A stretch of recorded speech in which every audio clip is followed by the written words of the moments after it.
અને આ છે મિત્રો મંદિરે જવાનો જે એન્ટ્રી ગેટ તમે જોઈ શકો છો. ગંગેશ્વર મહાદેવ કૈલાસ ધામ સીતાનીસરી, અહીંથી આપણે અંદર જઈશું. અંદર આવીએ એટલે મિત્રો આવી રીતે મંદિરની આગળને જે તમે જોઈ શકો છો બેકગ્રાઉન્ડ બગીચો છે સરસ મજાનો. તો સ્વાગત છે મિત્રો તમારો ફરી એકવાર વિક્રમ ઠાકોર વ્લોગમાં. અને મિત્રો આપણે આવી ગયા છીએ અત્યારે શિવ ભોળાનાથના મંદિરે, અને તમને મિત્રો મંદિરે જઈ તમને શિવ ભોળાનાથના દર્શન કરાવીશ. વિડીયો અંત સુધી બન્યા રહેજો. અને મિત્રો આ ક્યાં આવેલું છે શિવ મંદિર એ પણ તમને બતાવીશ લોકેશનમાં. અને મિત્રો શ્રાવણ મહિનાનો પહેલો સોમવાર એટલે શિવ ભોળાનાથનો. તો આવો મિત્રો આપણે સૌ શિવ ભગવાનના દર્શન કરીએ. વિડીયો અંત સુધી બન્યા રહેજો. અને આ બાજુ શિવ મંદિર છે, અને આ બાજુ એક પણ મંદિર છે, એ છે ભૈરવ દાદાનું. તો તમને પણ ભૈરવ દાદાના દર્શન કરાવીએ. તો તમે ભૈરવ દાદાના દર્શન કરી શકો છો. હવે જઈશું શિવ મંદિર તરફ.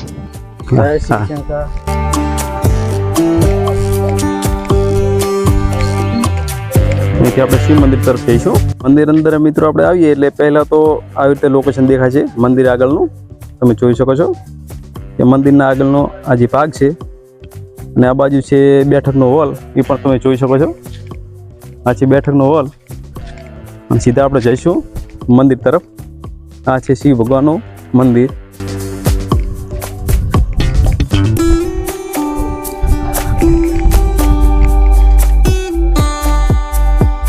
આપણે શિવ ભગવાનના પહેલા દર્શન કરીશું.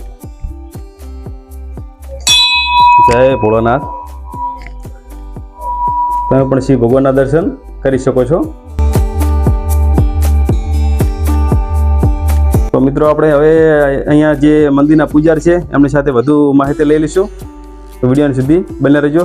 મહારાજ શું કહેશો આપણે આજે શ્રાવણ મહિનાનો પવિત્ર પહેલો સોમવાર એના વિશે? હરગંગેશ્વર મહાદેવ કી જય. હરગંગેશ્વર મહાદેવ કી જય. બરાબર. અમારે જૂનામાં જૂનું મંદિર છે શિવનું. હા, જૂનામાં જૂનું. કેટલા વર્ષ જૂનું છે? ખાસા જૂના વર્ષ છે. હા. દર શ્રાવણ મહિને અમારે બહુ ધામધૂમથી બીલીપત્ર પૂજા કરવામાં આવે છે. હા. ગામના જનો છે, કંડિયા છે, યુવાનો છે. દર સોમવારે, દર શ્રાવણ મહિને, દર સોમવારે શ્રાવણ મહિનામાં બરાબર એમને બીલીપત્ર શિવને ચડાવે છે, અને ગામ લોકો બધા પૂજા કરે છે. પછી મારા શિવની મંદિરની અંદર હાલની તારીખમાં લગભગ 350 ઉપર વૃક્ષ વાવેલ છે બીલીપત્ર. આજુબાજુના ગામવાળા પણ અમારા ગામના શિવના મંદિરમાંથી આ બગીચા બીલીપત્ર લઈ જાય, અને આજુબાજુના શિવને પણ અહીંથી બીલીપત્ર લઈ ચડાવવામાં આવે છે. અને શિવને એક બીલીપત્ર અને પાણીનો લોટો બહુ પ્રિય છે. શિવ સમાન કોઈ દાતા ને વિપદ વિદારણ હાર લગ્યો મોરી રાખીએ તો શિવ નંદી કે અસવાર. શિવથી મોટો કોઈ છે જ નહીં. શિવથી મોટો કોઈ નથી. મહાદેવ શિવ છે. શ્રાવણ માસમાં તો શિવ છે ને બહુ શિવને બહુ પ્રિય છે શ્રાવણ માસ. બસ આટલું વિશે કેવું છે મારું. અને આ પવિત્ર મહિનો છે એટલે આપણે લોકો તમારે શું કહેશો આ પવિત્ર મહિના વિશે? શું શું કાળજી રાખે લોકો? કાળજી તો બધી રીતે કાળજી. અને મારો કામ તો સવેસ્તરથી સવેસ્તર છે. કોઈ જાતનો કોઈ ખરાબ કેવું કાંઈ નહીં. શિવરાત્રી દિવસે આજે તો અમારે બહુ મોટો મેળો હતો. દર સોમવારે બહુ પબ્લિક આવે છે. દર સોમવારે સવારમાં 9 વાગ્યા પછી બરાબર. તમે થોડાક ટાઈમ લેટ, થોડુંક મોડા આવ્યા, તમે થોડાક મોડા, અને સવારમાં બહુ મોટો મેળા જેવું હોય છે શિવના મંદિરમાં અમારે. આજે પવિત્ર મહિનો છે શ્રાવણ મહિનાનો પહેલો સોમવાર, એટલે આમ તો દીકરીઓ બધી જે શ્રાવણ મહિનાનો પહેલો સોમવાર થી વ્રત ચાલુ થતો હોય છે, એટલે આવતો હોય કદાચ વહેલા. અને છોકરીઓ આવે પાછી વાંચવા ભવા શિવની કથા છે એ પણ ચાલુ. કેટલા વાગે આવે?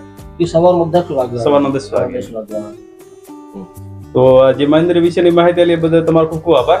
અને આ મંદિરનું લોકેશન પતા શું, કઈ જગ્યાએ મંદિર આવેલું છે? આ લોકેશન શિવનું મંદિર ગામથી થોડુંક દૂર છે, તળાવની પાળે માથે. ગામનું નામ? ગામનું નામ સુથારનેહળી, તાલુકો ભાભર, જિલ્લો બનાસકાંઠા.